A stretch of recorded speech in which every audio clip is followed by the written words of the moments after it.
நம்ம வாட்டர்மெலன் ஜூஸ்க்கு வந்து கொஞ்சோண்டு ஃப்ரெஷ் மின்ட் வேணும், புதினா. ஸோ அதை வாங்கும்போதே இது பாருங்கள், கரெக்டாக பாட்டில்ஸில், பிளாஸ்டிக் பாட்டில்ஸில், கிளாஸில் போட்டு அழகாக இருக்கும்னு டக்குன்னு உடையும். ஏன்னா ஃபஸ்ட்டு நான் தான் உடைப்பேன், to be true to my self.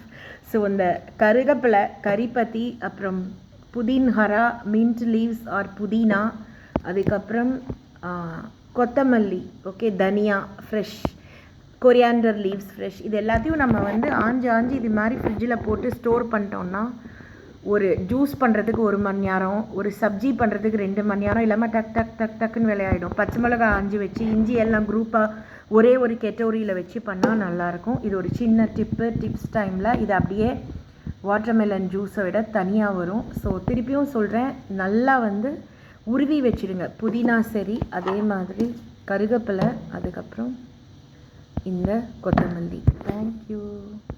முக்கியமானது ஒன்று, ஜமுனா கினாரே பியார் கதம் பாசுரி பஜாவே. எங்கள் அப்பாவுக்கு ஒரு உயிரான பாட்டு இது. வந்து சுவாதி திருநாளில் பார்த்து எங்கள் அப்பா வாசித்தது. சாருகேசி இதோட ராகம். அந்த டிஸ்கிரிப்ஷன் பாக்ஸில் அந்த விளக்குகளோட கூடி அந்த பாட்டு நான் கொடுக்குறேன்.